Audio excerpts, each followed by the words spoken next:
네, 시청자 여러분 안녕하십니까? 이데일리의 대표 경제종합 시사방송 어쨌든 경제 시간입니다. 매주 금요일 오후 4시 여러분의 경제와 투자 궁금증을 해소시켜드리고 있는데요. 오늘도 이번 한 주 시장을 흔들었던 주요 현안들 집중적으로 분석해드리도록 하겠습니다. 자, 어쨌든 경제 1부 먼저 한 주의 경제판 뉴스킵5 함께할 패널 분들을 소개시켜드리겠습니다. 자, 제 기준으로 가장 먼쪽에 이동재 캐스터 나오셨고요. 네, 안녕하세요. 이동재입니다. 네, 이어서 김주영 캐스터 나오셨습니다. 네, 안녕하세요. 김주영입니다. 네, 오늘 특별 게스트는 서상현 고려대 아시아아프리카 개발협력센터 연구위원 잠시 후 전화로 만나보도록 하겠습니다. 자, 이제 어쨌든 경제 제작진이 선정한 한 주의 경제판 뉴스킵5 본격적으로 시작하겠습니다.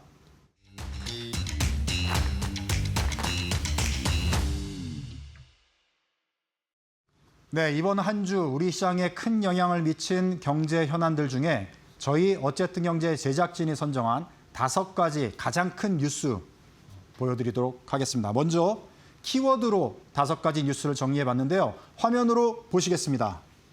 네, 나오고 있습니다. 첫 번째, 통행료, 택배 왔다 휴먼, 세계 1위 누나, 고 스탑. 자, 어디쯤 갔나?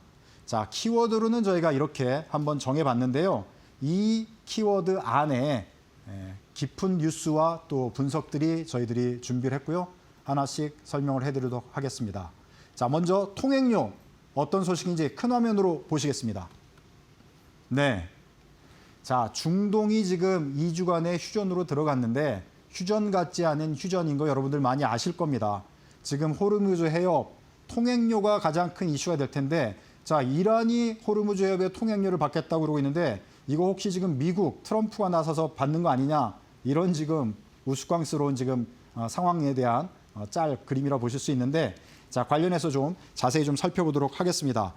자, 지금 2주간 휴전 합의 됐지만 불안한 휴전입니다. 미국과 이란이 파키스탄에서 종전을 위한 협상이 곧 들어갈 텐데요.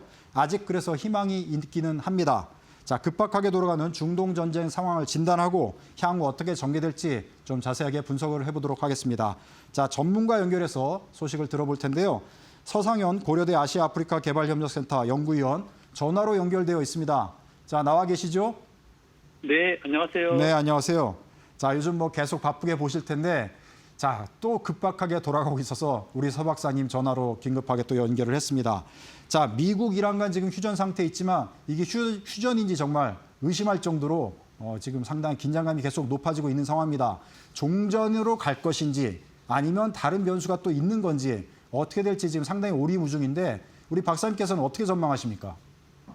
네, 지금 현재 2주간 휴전을 하면서 종전을 위한 현재 회의를 내일부터 한다고 했거든요. 그렇지만 지금 현재 2주라는 시간이 사실은 길지가 않은 상황입니다.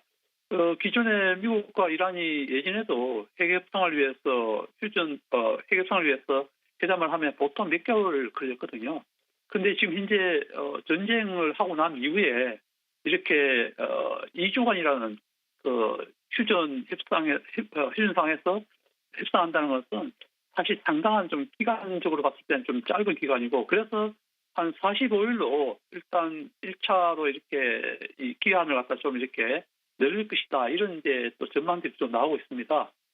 그렇지만 지금 현재 종전을 위한 일단 이제 시작점이기 때문에 뭐 향후에 이걸 뭐 협상안에 대해서 여러 가지 양측에 여러 가지 안들이 나오면서 제가 봤을 때는 휴전이 이렇게 어떻게 보면 험난한 길을 갈 것으로 보이는데 이미 뭐 미국 같은 경우는 현재 이란이 제시한 10개 항을 10개 항문을 갖다가 쓰레기통에 버렸다. 이렇게 하면서 이란이 제시한 내용 휴전안을 갖다가 받아들이지 않겠다. 일단 이렇게 말을 하고 있거든요. 이 말은 벌써 들어가기 전부터 이미 휴전이 굉장히 험난한 난관을 겪고 있을 것이다. 이런 예상을 하고 있기 때문에 당장 뭐 휴전 한 데에서 바로 종전으로 가기는 힘들 것 같고 이걸 조금 전에 말씀드렸지만 이걸 좀 휴전 회담을 갖다가 조금 더 연장하면서 결국은 제가 봤을 때는 최종 종전으로 가는 협상안을 만들지 않을까 저는 그렇게 예상하고 있습니다. 네, 자 지금 서 박사님께서는 종전으로 가긴 갈 텐데 2주간의 협상 기간이 짧기 때문에 휴전 상태가 조금 연장된 상황에서 협상을 이어갈 수도 있겠다. 이런 가능성도 있다. 이렇게 전망을 해주셨습니다. 자, 그럼 이번 전쟁은 트럼프 대통령 의도와는 다르게 호르무즈 해협에 대한 이란의 통제권이 오히려 강화되면서 통행료를 내야 되는 거 아니냐. 뭐 이런 전망들이 또 나오면서 그럼 이 미국은 얻는 것은 무엇이냐? 미국은 실익이 없다. 뭐 이런 또 비판들도 나오고 있는데 이런 견해들에 대해서는 서 박사님은 어떻게 보십니까? 그렇죠. 사실 뭐 전쟁은 트럼프가 일으켜놓고 결국은 그의 이제 호르무즈 해협 자체가 사실은 자유롭게 다닐 수 있는 항로인데 이걸 이제 돈을 받겠다 이런 이제 이란의 주장에 대해서 지금 현재 종전 앞두고 미국이 이걸 강하게 또 부인도 안 하고 있거든요. 뭐 트럼프 같은 경우는 같이 돈을 거두자 이렇게 또 말할 정도로 이렇게 이란의 그 호르무즈 해협에 대한 어떻게 보면 그 통항권을 갖다 이제는 이란이 이제 가져가게 되는 이런 이제 국면이 되고 있는데 사실 이에 대해서는 그 호르무즈 해협을 사용하고 있는 특히 이제 GCC 국가들이 가장 불만스러운 상황일 것이고 이거는 또 우리나라도 마찬가지로 만약에 이란이 바로 이제 통항에 대한 이 그 세금을 거둔다면은 우리나라 입장에서도 거기서 가져오는 많은 원유라든지 천연가스 이런 게 있는데 그런 측면에서 봤을 때 굉장히 우리나라 입장에서 큰 타격이죠. 그렇지만 제가 봤을 때는 이란의 이런 주장이 뭐 지금 현재 전쟁 복구를 위한 비용으로 그걸 하겠다 이런 측면에 봤을 때는 단기간에는 국제 사회가 뭐 이런 측면을 좀 떨어지면서 용인할 수는 있겠지만은 이걸 향후에 계속 항구적으로 이걸 이란이 징수하겠다. 그에 대해서는 국제사회가 전혀 동의를 하지 않기 때문에 사실 이란이 받겠다 해도 그걸 실질적으로 이행하기에는 많은 난관이 있지 않겠나 이렇게 보고 특히 오늘 또 뭐 트럼프 같은 경우는 미국의 그 석유 회사들이 강력하게 이란의 통행을 받는 것에 대해서는 반대한다 이렇게 했기 때문에 또 트럼프가 또 그에 대해서 말을 바꿨거든요. 그래서 향후에도 전쟁 종식 이후에도 호르무즈 해협은 통행료를 받으면 안 된다 이렇게 했기 때문에 실제로 이란이 이걸 실행할지 그거에 대해서는 약간 회의적입니다. 네. 자, 10가지 협상안이 이제 얘기가 되고 있는데 뭐 종전으로는 갈 것이다. 이렇게 박사님 전망하셨는데 협상 결과는 어떻게 나올 거로 또 예상을 하십니까? 조금 전에 제가 말씀드렸지만 이제 일단 그 미국 입장에서는 이란이 제시한 여러 가지 이제 10개 정도 항목 중에서 예를 들어서 중동 내에 있는 미군을 갖다가 철수해라. 그리고 또 미국이 뭐 예를 들어서 현재 GCC 국가에 지원하고 있는 군사적 지원이라든지 이런 것에 대해서 반대하고 있거든요. 또 그 우라늄 농축에 있어서도 이란 같은 경우는 자신들이 이란 그 우라늄에 대한 농축 권한을 갖겠다. 물론 이제 고농축, 핵무기를 만들 수 있는 이거에 대해서는 자신들이 하지는 않겠지만 우리는 의료용 아니면 이제 경제적으로 산업에서 사용하는 우라늄 농축은 이란 자체적으로 우리가 가지고 있겠다. 이렇게 했는데 미국은 그에 대해서 완전히 또 반대로 하고 있거든요. 우리는 중동의 미군 기지도 그대로 유지할 것이고 또 우라늄 농축은 절대 안 된다. 우라늄이 필요하면 우리 미국이 저농축 우라늄을 만들어서 너네들에 주겠다. 이런 여러 가지 의견들이 있기 때문에 사실 그 주요 10개 항에 대해서 일단은 처음부터 협상에 있어서 합의하기에는 굉장히 난관이 있을 것 같고 그것도 이란도 마찬가지입니다. 이란도 미국이 뭐 핵무기를 못 가지게 대해서 이거는 뭐 오케이 하지만 아까 말씀드린 대로 우라늄 농축 권한 자체만은 우리는 절대 넘겨줄 수 없다. 이거는 뭐 또 이란의 하나의 또 자존심이거든요. 그래서 이런 점들이 결국은 언제 어떻게 이렇게 합의될지 이에 대해서는 아까 말씀하신 대로 좀 장기적으로 가면서 어느 정도 또 이 합의 도출할 수 있는데 그게 가능한 이유 중 하나가 과거에 오바마 정부 때도 이 핵 농축에 대해서는 합의를 했었거든요. 그게 뭐냐면 이제 고농축 같은 기존에 만들어진 이란의 우라늄들은 미국이 가져가는 게 아니고 러시아가 대신 이제 그걸 가져가서 보관하고 대신 러시아나 그다음에 아니면 이제 아주 저농축 같은 경우는 이란이 직접 만들고 좀 더 필요한 거는 러시아가 저농축을 이렇게 저농축 우라늄을 제공하겠다 이런 안을 중재를 해갖고 과거에 오바마 정부 때 1차 미국과 이란의 핵 합의가 있었거든요. 아마 이번에도 물론 트럼프가 좀 더 강경한 입장이지만 그래도 1차 오바마 때 했던 그런 유사한 협상이 아마 타결되지 않을까 저는 그렇게 예상하고 있습니다. 네. 자, 지금 이제 문제는 이스라엘의 행보입니다. 휴전하자마자 뭐 하루도 안 돼서 레바논 헤즈볼라를 이제 공격하면서 이게 휴전이 아닌 상황이 돼버린 그런 지금 상황인데, 자, 이스라엘의 행보를 앞으로 어떻게 될 거라고 또 전망을 하시나요? 지금 그 휴전의 가장 큰 이제 깨는 가장 큰 리스크는 사실 이제 이스라엘이 지고 있는데, 사실 이스라엘이 전쟁을 시작하고 또 종전도 이스라엘이 이제 하게 되는, 어떻게 보면 굉장히 트럼프 입장에서는 기분 좋지 않은 그런 시나리오가 되었는데, 지금 현재 네타냐후 같은 경우는 올해 이스라엘이 10월 달에 총선하는데 그때까지 가능한 전쟁을 지속해야 되거든요. 왜 그러냐면 지금 현재 오늘도 뉴스에 나왔지만 일단 이스라엘에서 비상사태가 끝남과 동시에 네타냐후 총리에 대한 사법 재판이 이제 재개된다고 이렇게 발표했거든요. 그렇게 되면 이제 결국은 네타냐후 같은 경우는 총선도 하기 전에 자신이 사법 재판에서 이렇게 유죄가 나게 되면은 정치적인 이제 생명이 끊어지다 보니까 가능한 한 전쟁을 지속하려는 이런 생각을 갖고 있기 때문에 오늘도 레바논에 대해서는 우리 공식 협상을 하자 이렇게 하면서도 결국은 계속 레바논에 있는 헤즈볼라뿐만 아니고 레바논 시민들에 대해서도 공격하고 있거든요.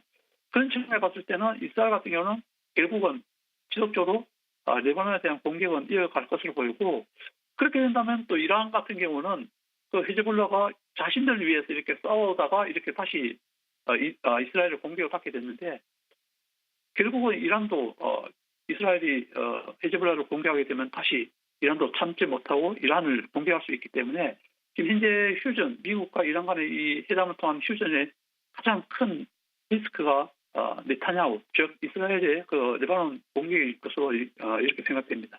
네, 네. 자, 그러면 이제 저희가 종전이 이게 되더라도 유가가 지금보다는 높을 것이다, 이런 전망이 우세한데 한국은 상당히 지금 어려운 상황에 처할 것 같습니다. 앞으로 한국은 어떤 대응 전략을 갖고 있는 게 좋을지 시간이 많이 지나서 끝으로 짧게 부탁드리겠습니다.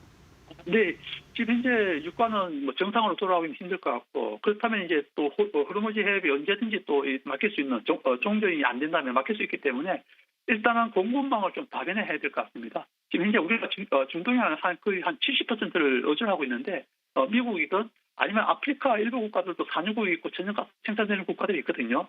그래서 중장기적으로 봤을 때는 저희들이 공급망을 다변화하는 차원에서 중동보다는 다른 신흥국가, 아프리카라든지 중남미 같은 이런 국가들과도 원유 수입을 갖다가 좀 다양화하는 이런 전략을 좀 가져야 될 것 같습니다.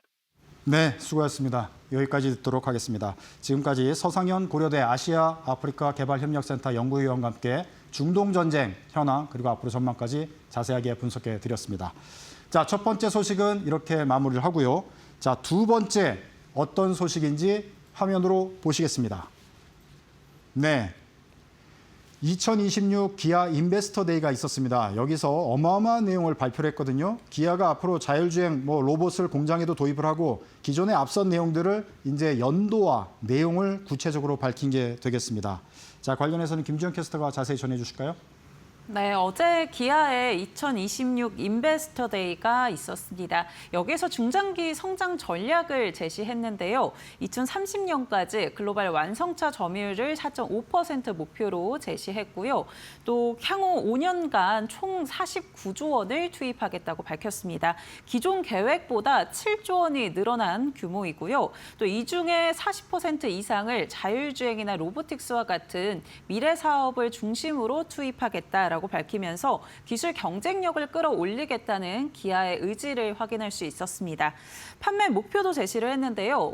올해 글로벌 점유율의 경우에는 3.8%에 해당하는 335만 대로 판매량을 늘리고요. 2030년에는 413만 대까지 확대하겠다라는 계획을 발표했습니다.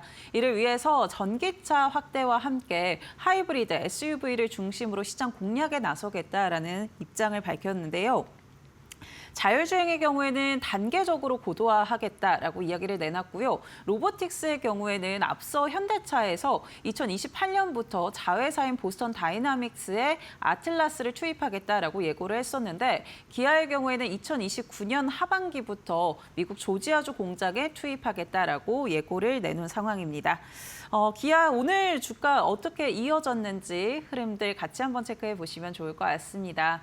네, 오늘 기아의 경우에는 상승으로 출발을 했지만 코스피가 상승폭을 줄이면서 기아 역시도 영향을 받아갔던 모습이고요. 이에 따라 약세 전환하면서 1% 하락으로 마감을 했습니다. 오늘 15만 원 위에서 출발했지만 14만 9천 원 선에서 마무리를 지었다라는 점 확인해 보시면 좋을 것 같습니다. 네, 기아 포함한 현대차 그룹의 소식 전해드렸고요. 자, 이거와 함께 이번 주에 또 어마어마한 소식이 있었는데 슈퍼사이클, 소위 말해서 그런 얘기가 있었습니다. 화면으로 세 번째 뉴스 보시겠습니다. 자, 저도 개인적으로 사실 이 내용을 보고 깜짝 놀랐습니다. 삼성전자 영업이익이 연 단위로 300조 원, 자, 1분기에만 거의 57조에 달하는 영업이익을 거뒀다고 발표했는데요. 정말 어마어마한 수익입니다. 자, 관련해서 이동재 캐스터가 자세히 전해주실까요? 네, 이번 주 삼성전자가 정말 놀라운 실적을 발표했죠. 지난 분기 영업이익이 3배에 가까운 57조의 영업이익을 공개하면서 정말 그야말로 어닝 잭팟을 기록했습니다. 이번 실적 발표를 보면 1분기 기준 삼성전자의 영업이익이 글로벌 탑4에서 5, 세계에서 한 손에 꼽히는 기업이 됐는데요. 그런데 상승 추이를 보시면요. 항상 분기 영업이익 10조 원대 안팎에 머물렀던 삼성전자가 지난 4분기에는 20조 원, 그리고 이번 1분기에는 57조 원을 기록한 만큼 올해 안에 글로벌 영업이익 1위 자리에 오를 수 있다는 관측도 나오고 있습니다. KB증권은 올해 삼성전자가요 327조 원의 영업이익을 기록하면서 357조 원을 거둘 것으로 보이는 엔비디아에 이어 세계 2위에 오를 것으로 전망했고요. 내년에는 무려 488조 원의 영업이익을 거두면서 세계에서 가장 돈을 많이 버는 기업으로 거듭날 것이라고 전망했습니다. 한 분기에만 지난 한 해 동안 거둔 이익을 상회하면서 반도체 메가사이클에 대한 기대가 더욱더 커지고 있는 상황인데요. 그럼 오늘 시장에서 삼성전자는 어떻게 마감했는지 이어서 살펴보도록 하겠습니다. 정말 역대급 실적을 발표하면서 이번 주 20만 원에 안착하는 데 성공한 삼성전자입니다. 증권사에서는 일제히 목표가를 30만 원 이상으로 높여 잡으면서 기대감이 계속 이어지고 있는데요. 오늘 같은 경우 장 초반보다는 상승폭이 줄어들었지만 0.98% 오르면서 20만 6천 원 선에서 장을 마쳤습니다. 네. 자, 세 번째 소식 이렇게 정리를 해드리고요. 네 번째는 저희가 어떻게 소식을 준비했는지 먼저 큰 화면으로 보시겠습니다. 네, 상장 폐지 소식인데요. 당장 지금 상장 폐지하는 건 아니고요. 상장 폐지 위험 기업들의 리스트들이 나왔습니다. 코스닥과 코스피 퇴출 지금 이유가 있는데 여러 가지 사유들이 지금 나오고 있습니다. 관련해서 김지영 캐스터가 전해주실까요? 네, 최근에 한국거래소가 2025 사업년도 결산법인 사업 보고서를 발표했습니다. 상장사 감사 결과 코스피에서는 12개사가, 코스닥에서는 42개사가 상장 폐지 사유 통보를 받았는데요. 코스피에서는 대부분 감사 의견 미달로 지난해는 14개 기업이 대상이었는데 올해 신규 발생 또 연속 발생을 포함해서 지난해와 비슷한 수준을 좀 유지했다라는 점 확인할 수가 있었고요. 오히려 관리 종목의 경우에는 좀 늘었다라는 점을 확인할 수 있었습니다. 새로 지정된 곳이 8곳으로 감사 의견 미달과 자본 잠식 등이 주요 이유였고요. 코스닥에서는 42개 가운데 절반 이상인 23개 기업이 신규 발생을 했습니다. 재무와 감사 리스크가 확대된 모습이었는데요. 또 투자 주의 환기 종목의 경우에는 지난해 31개에서 올해 43개로 증가를 했습니다. 시장 전반의 건정성에 대한 부담감이 좀 커졌다라고 시장은 분석을 하고 있는 모습이고요. 이 가운데 오늘 코스피와 코스닥 어떻게 마감했는지 같이 한번 체크해 보시죠. 미국과 이란의 2주간 합의 이후에 이스라엘을 중심으로 노이즈가 발생을 하면서 어제 국내 증시는 하락으로 마감을 했는데요. 오늘 하루 만에 반등에 성공을 했습니다. 코스피와 코스닥 동반 상승으로 마감을 했는데요. 다만 코스피의 경우에는 오후장 상승폭을 줄이면서 오늘 5,858포인트 선에서 마감을 했고요. 코스닥은 오후장에서도 상승 탄력을 키워가면서 1,093포인트 마감을 했습니다. 특히나 이 시장에서는 방산주에 대한 관심이 계속 이어지고 있는데요. 오늘도 방산주들이 강한 움직임 가져갔다라는 점도 참고해 보시면 좋을 것 같습니다. 네. 정쟁 리스크를 딛고 우리 시장이 지금 다시 좋아지고 있는데요. 자, 시장 내 코스피, 코스닥 정확한 기준을 세워서 상장 폐지 종목들 속과낸다면 우리 시장이 더 발전하는 계기가 되지 않을까 이런 생각이 듭니다. 자, 5번째로 저희가 준비한 뉴스 어떤 건지 화면으로 보시겠습니다. 자, 이번에는 남과 북, 남북한 소식이 될 텐데 당장 남한의 소식은 뭐 이재명 대통령이 얼마 전에 이것도 어떻게 보면 상당히 놀라운 소식 중에 하나인데요.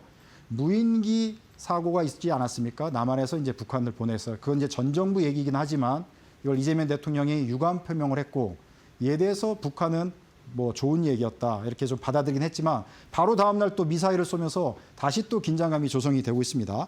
자, 그래서 이게 지금 어떻게 돌아가고 있는 건지 자, 이동재 캐스터가 좀 정리를 해주실까요? 네, 제가 정리해드리도록 하겠습니다. 최근 북한이 사흘간 수차례에 걸친 미사일 도발을 감행했습니다. 단거리 탄도미사일을 여러 발을 동해상으로 발사했는데요. 특히나 논란이 됐던 이유는 이재명 대통령이 대한민국 대통령 역사상 최초로 북측에 유감의 뜻을 밝혔지만 대화가 아닌 미사일로 응답했기 때문입니다. 이 대통령은 이번 주 월요일 국무회의에서 대북 무인기 사건과 관련해 비록 우리 정부의 의도는 아니지만 불필요한 군사적 긴장이 유발된 데 대해 북측에 유감의 뜻을 표한다며 사과의 의미를 내비쳤는데요. 김정은 위원장은 이에 대해서 솔직하고 대범한 사람의 자세를 보여줬다며 현명한 처사라고 평가한 것으로 전해졌습니다. 이 같은 발언에 청와대에서도 남북관계의 개선을 기대하는 그런 모양새를 보였는데요. 그런데 다음 날 갑자기 북한의 장금철 외무장관이 개꿈, 바보들의 희망 섞인 해몽이라는 거친 단어들을 써가면서 우리 정부에 날을 세웠습니다. 이후에 미사일 도발까지 이어지게 되면서 남북관계 개선에 찬물을 끼얹게 됐는데요. 상황이 이렇게 전개되면서 이재명 정부의 대북 유화책이 기로에 섰다는 평가도 이어졌습니다. 정말 어디로 흘러갈지 알 수 없게 움직이고 있는 북한의 움직임인데요. 그렇다면 남북 경협주의 오늘 종가는 어떨지 이어서 체크해 보도록 하겠습니다. 오늘 남강 토건 같은 경우가 강한 상승세를 보였습니다. 전반적으로 상승세를 보인 남북 경협주인데요. 남강 토건 같은 경우는 건설주 상승 동력도 이어서 받아가면서 15%가 넘는 상승세를 보여줬고요. 현대 엘리베이터 같은 경우도 6.4% 오르면서 94,800원 선에서 장을 마쳤습니다. 북한의 미사일 도발보다는 미국 측에서 올 가을에 북미 정상회담이 이뤄질 가능성이 높다고 발언한 데다 다음 달 이뤄질 미중 정상회담을 계기로 북미 간의 만남을 추진할 것이란 기대감에 이번 주에 남북 경협주 전반적인 상승을 보이며 마감했습니다. 네. 앞서 이제 시장 차트 남북 경협주 소식 전해주신 것과 같이 시장에서는 일단 남북 관계가 개선될 걸 이렇게 전망하고 있는 것 같습니다. 자, 말씀해주신 대로 다음 달에 이제 미중 정상회담이 있고 지금은 또 중국의 왕이 외교부장이 북한을 지금 방문하고 있어요. 그래서 남북 관계가 어떻게 될지 상당히 궁금해지고 있는 상황인데 이에 관련해서 북한의 지금 현재 분위기는 어떤지 그리고 북한 경제는 지금 어떻게 돌아가고 있는지 잠시 후에 자세히 또 진단을 해드리도록 하겠습니다. 자, 이제 저희 제작진이 선정한 한 주의 경제판 뉴스킥5 주요 경제 소식과 이에 대한 분석은 여기서 마치도록 하겠습니다. 지금까지 어쨌든 경제 1부는 이동재, 김주영 캐스터 그리고 서상현 고려대 연구위원께서 수고해 주셨습니다. 고맙습니다. 자, 이번에는 영상 하나 보시고 가시겠습니다. 자, 요즘은 정규직 중심의 고용 구조가 약해지고 프리랜서와 플랫폼 노동, 또 단기 계약 이런 형태의 일자리가 확대되고 있는데요. 노동 방식 자체가 바뀌는 건지 어떤 건지 그 이유는 무엇인지 자세하게 분석한 영상 하나를 보여드리도록 하겠습니다. 자, 이 소식 전해드리면서 어쨌든 경제 1부 마치고 저는 잠시 후 2부 초대석 코너로 뵙도록 하겠습니다. 자, 2부 초대석에서는 북한에서 부동산 시장 관리 업무를 하시다가 한국으로 오셔서 현재는 북한 경제 분석 전문가로 활동하고 계신 최설 박사님을 모시고 북한의 지금 분위기 그리고 경제 부동산 시장 현황을 자세히 분석해 드리도록 하겠습니다. 자, 현재 북한 경제와 부동산 시장 그리고 북한 분위기가 궁금하시다면 어디 가시지 마시고 채널 고정!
경제의 흐름을 켜는 스위치 온앤오프. 오늘은 일자리가 줄어들고 있는 것인지 아니면 일의 방식이 바뀌고 있는 것인지 이야기해봅니다. 지금 노동구조 스위치는 온. 최근 노동시장을 보면 정규직 중심의 고용구조에서 벗어나 다양한 형태의 일자리가 늘어나는 흐름이 나타나고 있습니다. 일부에서는 이를 불안정의 확대라고 보지만 다른 한편에서는 새로운 기회의 확장으로 해석하는 시각도 존재하는데요. 왜 이런 변화가 나타나고 있는 걸까요? 그 배경을 3가지 핵심 포인트로 짚어보겠습니다. 첫 번째, 고정 고용 구조의 변화. 과거 노동시장은 정규직 중심의 안정적인 고용 구조를 기반으로 형성되어 있었습니다. 하나의 직장에서 장기간 근무하는 형태가 일반적이었고 소득 역시 비교적 예측 가능한 흐름을 보였죠. 하지만 최근에는 기업들이 고정 인력을 유지하기보다 필요한 시점에 맞춰 인력을 활용하는 방식으로 전환하고 있다는 분석이 나옵니다. 계약직, 프로젝트 단위 채용, 단기 고용 등 고용 형태가 점점 유연해지고 있는 겁니다. 이는 기업 입장에서 비용과 리스크를 줄이기 위한 전략으로 해석됩니다. 두 번째, 유연 노동의 확산. 이러한 변화 속에서 노동의 형태 역시 다양해지고 있습니다. 플랫폼 기반 일자리, 프리랜서, 단기 계약 형태의 일들이 점점 늘어나고 있는 흐름인데요. 하나의 직장에 소속되기보다는 여러 일을 병행하거나 필요에 따라 일을 선택하는 방식이 확산되고 있습니다. 이 과정에서 노동은 하나의 고정된 형태가 아니라 여러 개로 나뉘어지는 구조로 변화하고 있습니다. 세 번째, 안정성과 기회의 교환. 이 변화의 핵심은 안정성과 유연성 사이의 균형 이동입니다. 과거에는 안정적인 소득과 고용이 중요한 기준이었다면 현재는 진입 장벽이 낮아지고 선택의 폭이 넓어지는 대신 소득과 고용의 안정성은 낮아지는 구조가 나타나고 있는데요. 누구나 일을 시작할 수 있는 기회는 확대되었지만 그만큼 지속적인 소득을 확보하는 것은 더 어려워졌다는 해석도 제기됩니다. 최근 노동시장의 변화는 일자리가 단순히 줄어들고 있는 현상이라기보다 일의 형태 자체가 바뀌고 있는 흐름으로 볼 수 있습니다. 정규직 중심의 구조에서 유연하고 분산된 노동구조로 이동하는 과정이라는 분석인 건데요. 이 변화가 기회의 확장인지 아니면 불안정의 확대인지는 여전히 다양한 해석이 존재합니다. 다만 분명한 것은 노동의 방식이 과거와는 다른 방향으로 변화하고 있다는 점입니다.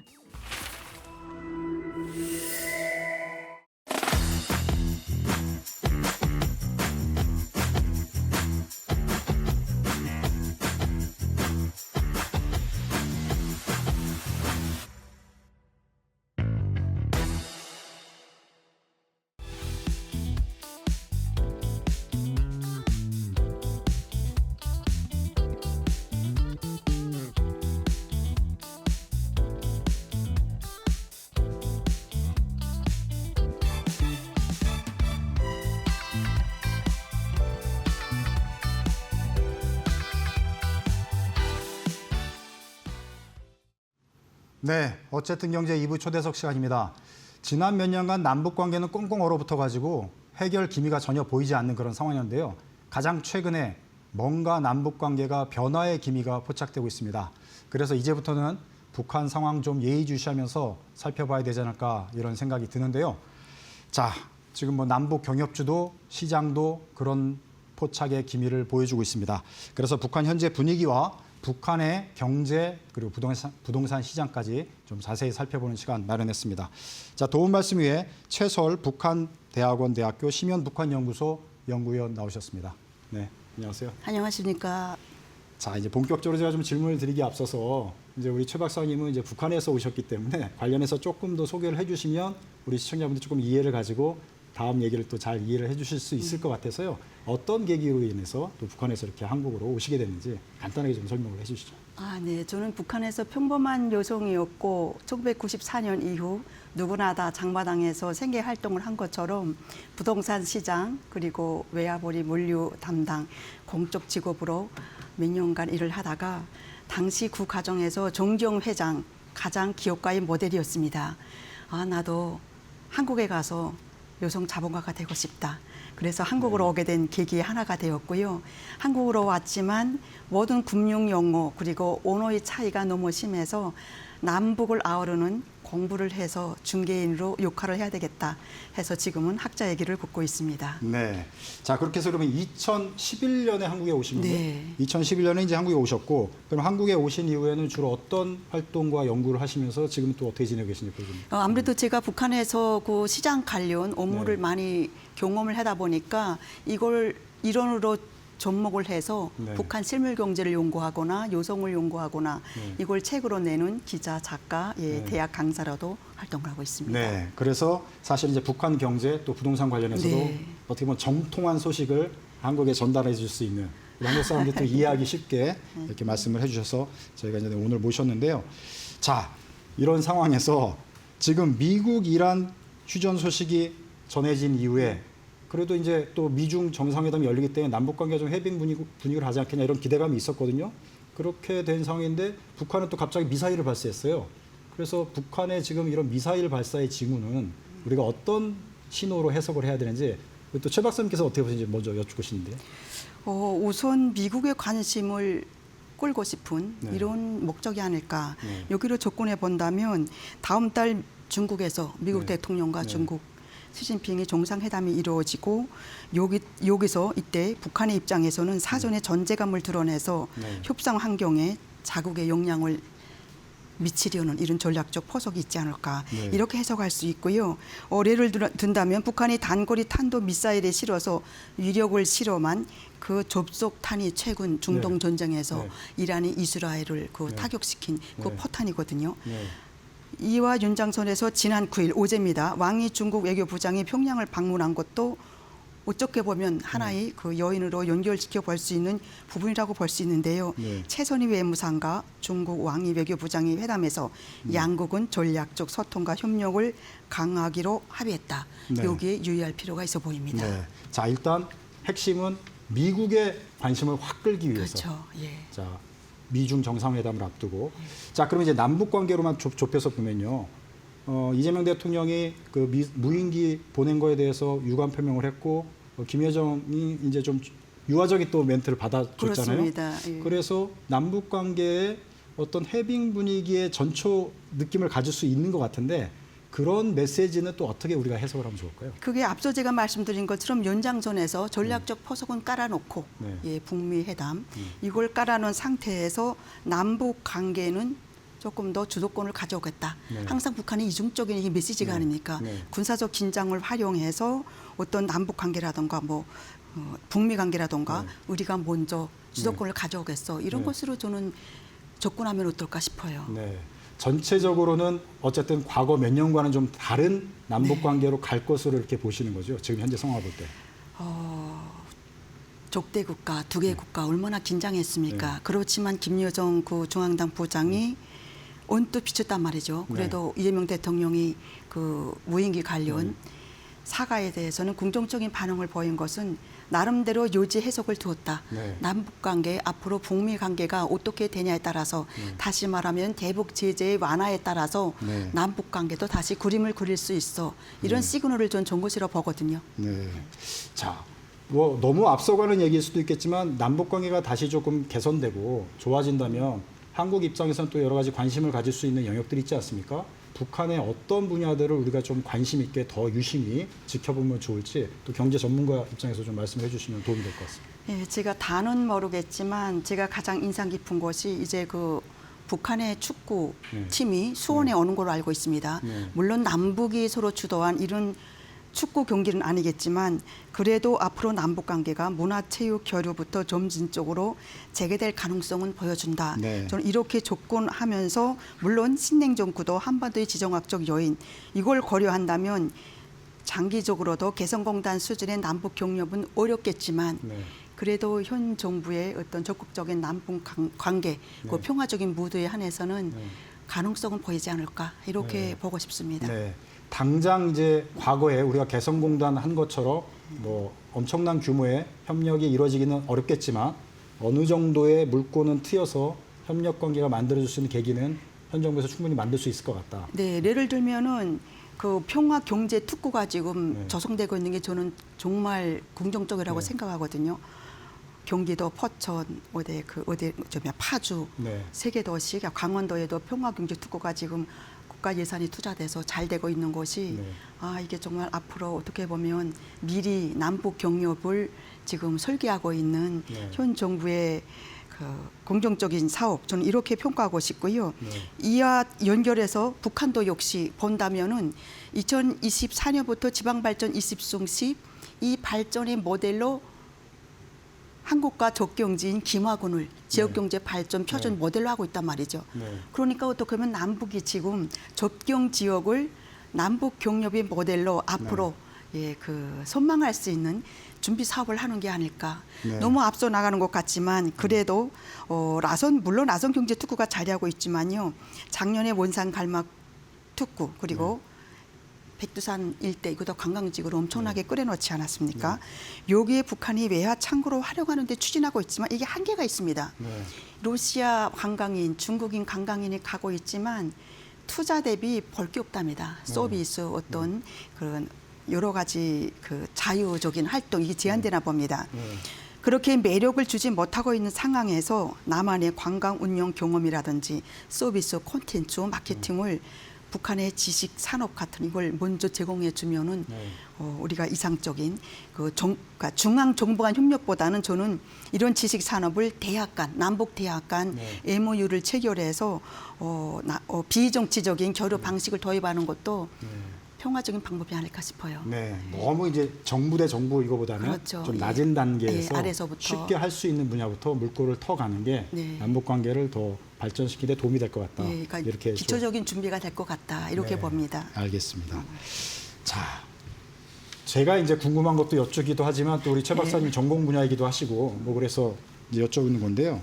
북한에서도 집과 땅의 거래가 있다고 말씀을 하셔서 제가 상당히 관심이 가는 주제이기도 하고 물론 이제 한국 분들도 많이 관심이 있으실 것 같은데 북한은 계획 경제 국가가 다 주도를 하는 거기 때문에 다 통제가 될 것 같은데 어떻게 부동산 거래가 이루어지는 건지 실제 거래가 이루어지고 있는 현황에 대해서 좀 간단히 말씀해 주시죠. 부동산 거래는 일단은 그 외국인과 내국인을 갈라서 봐야 될 것 같은데 제가 말씀드리는 건 내국인 먼저 말씀드리면 북한의 모든 부동산은 국가 소유라고 법에 지정되어 있지 않습니까? 그렇기 때문에 영구적인 이용권이 이게 매매 상품으로 가능한 것이 바로 북한식 부동산 거래다 이렇게 보면 될 것 같습니다. 그래서 예를 들면은 아주 이전 1970년대부터 이게 나왔어요. 그러니까 그때 북한이 벌써 경제가 그 하락돼 경제난이 시작되면서 재정난이죠. 공장 기업소 후생 시설을 너네가 자체로 부업지를 개간해서 근로자들의 후생 마련을 해줘라 이런 지시가 내려오면서 부업지 개간이 일어나다 보니까 일부 공장기업소에서는 일부 농장과의 농경지 거래가 시작되었거든요. 그리고 80년대 들어서면서부터는 그때는 배붐 시대가 결혼할 연령이 되지 않았습니까? 그런데 그때는 북한이 국가에서 살림집을 지어서 공급을 해야 되겠는데 공급 못했어요. 그 어떻게 되겠습니까? 이때부터 농경지가 고려되기 시작했고 톱밭 건설 부지로 그러니까 일부 주민들 간 그 웃돈을 주고 살림집이 교환되고 동거하는 이런 돈 주고 동거하는 부동산 시장이 아주 그 원시적으로 형성된 것이 이때입니다. 그러다 90년대 이후는 우리가 다 아는 것처럼 300만 명의 아수자가 나올 정도로 혼란 시기여서 밀가루 한 지대 주고도 집 한 채를 살 수 있는 이 정도로 시장이라기보다는 그냥 막 그 혼란의 시기였고 2000년대 들어서면서 시장화 정책이 나오면서 이제는 어느 정도 소득이 형성된 주민들이 집에 대한 수요가 늘어났습니다. 그래서 일대부터는 토지 거래, 부동산을 지어서 아파트 분양하는 어마어마한 그런 부동산 큰 손들이 뜨기 시작했고 2010년대는 또 말할 것도 없지 않습니까? 우리가 다 아시다시피 평양 아파트 그리고 신의주 앞에 그 아파트 특히 라진 특구에도 다 일도서고 있는 그 아파트 분양이 국가가 원래 예산을 주어서 국가가 다시 분양해야 되지만 실질적으로는 개인이 돈을 투자해서 국가의 명의를 빌려서 국가가 발급한 주택 이용 허가증 그런 게 있거든요. 그거를 그러니까 매매하는 거죠. 이런 식으로 북한의 부동산 시장은 나름대로 꽤 활성화되고 있는 게 오늘의 북한입니다. 자, 그럼 요약을 한번 해본다면 국가에서 해야 될 부동산이라는 땅은 이제 다 정부의 국가의 소유니까 그렇게 해야 되는데 능력과 그 매니저 실력이 안 되니까 민간의 일부를 할 수 있게 했고 민간이 이제 알아서 하는데 여기서 그러면 거래가 지금 자유롭게는 않지만 민간 시장에서 지금 이루어지고 있는 거예요. 네. 그럼 여기서 시세 차익도 생기고 부의 축적이 생기게 되잖아요. 그럼 이게 그대로 용인이 되는 건지. 그게 어떻게 보면은 북한은 모든 산림집은 국가가 지어서 국가가 무료로 공급한다. 이게 원칙 아닙니까? 네. 근데 국가엔 돈이 없고 네. 개인에게 돈이 있지 않습니까? 네. 그러니까 인허가권을 네. 부동산 건설 인허가권을 개인에게 주고 네. 개인이 건설하면은 그 수익의 30%를 국가에 바쳐야 됩니다. 네, 30%를. 예, 그걸 바치는 조건으로 다시 부동산 분양권을 얻을 수 있는 이게 그 권한이 주어지거든요. 네. 그러나니까 이 수익을 그러면 과연 개인이 저축할 수 있냐? 네. 예, 그걸 뭐 개인이 그 사리사욕이나 어떤 뭘 부정축제하거나 네. 이런 것보다는 명분을 만드는 겁니다. 네. 뭐 김정은 뭐 원수님이 어디 평양에 5만 원을 건설할 때 대한 네. 지시를 내렸어. 네. 그럼 이 당정책 간철에 우리가 앞장서겠습니다. 네. 하고 어떤 건설성이나 보안성이나 네. 개인의 돈을 끌어들여서 이걸 제안서를 만드는 거죠. 네. 그래서 제안서를 올려와서 인허가를 받으면은 그 다음에 밑에서부터 부동산 시장이 아닌 사회주의 시장에서의 특색이 있는 그 부동산 분양이 이루어지는 겁니다. 네. 북한에서도 대출을 통해서 사업을 일으키고 개인도 대출을 통해서 집을 거래할 수 있는 그런 시장이 있는 건가요? 아, 북한은 원래 대출이라는 은행 상품은 없습니다. 중앙은행이 모든 국가의 그 내화를 통제하고 관리하기 때문에 원에 의한 통제다 이런 말이 있지 않습니까? 국영 기업에는 어떤 뭐 대출이 있을 수 있겠지만 그건 계획을 실현하기 위한 대출이고요. 그렇기 때문에 2000년 초반부터 물론 90년대 중순 이후부터 장마당이 생기면서 개인 고리대가 나오지 않았습니까? 이 개인 고리대가 바로 개인 부동산 시장을 운영하는 큰 손에게 돈을 이렇게 그 주는 네, 그런 시장이라고 볼 수 있는데요. 그래서 2006년 북한이 상업운행법을 내왔습니다. 네. 그러니까 운행이 이혼하죠. 그러니까 상업운행법이라는 게 이전 대부 대출해줘라. 개인의 돈을 너네가 위험하게 돈을 그렇게 꿔주다가 들키면은 다 몰수당하지 말고 국가운행에다가 놓고 이자를 받아가라. 이게 상업은행인데 이게 잘 안 됐습니다. 왜 상업은행에 돈을 내가 10,000달러 줬다 하게 되면 제가 벌써 어떤 국가보위부가 수입대 지출 감시 대상에 들어가거든요. 네. 그 어느 누가 고향인데 생선 맡기겠습니까?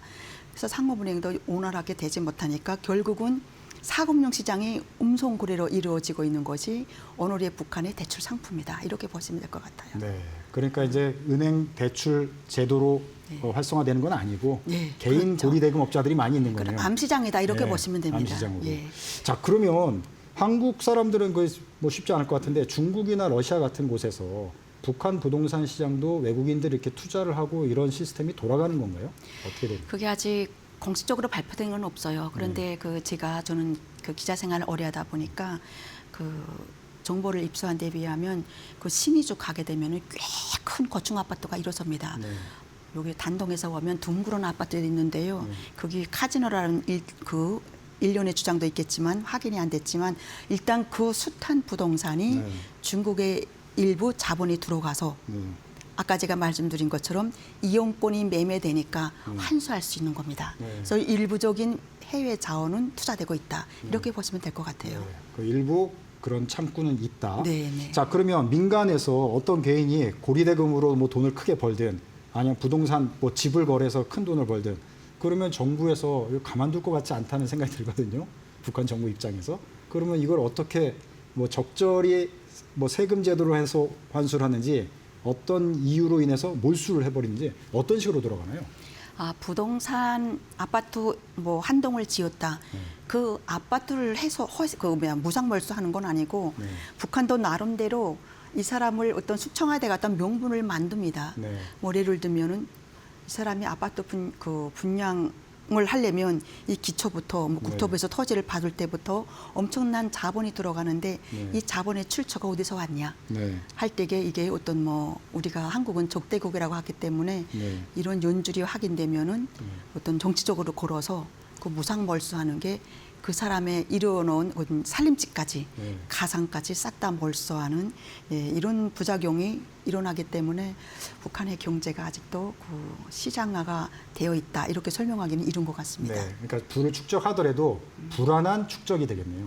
언제 어느 순간 내가 줄을 잘못 썼다가 예를 들면 뭐 장속택술에 잘못 썼다가 그 게임에 한 방에 날아갈 수 있는 그런 것도 있고 너무 또 돈을 많아도 북한에 이런 말이 있지 않습니까? 돼지는 키웠다 잡아먹는다. 그래서 있어도 없는 척 하고 돈이 내가 많이 벌었으면 충성장을 많이 내야 돼요. 그러면 좀 안전합니다.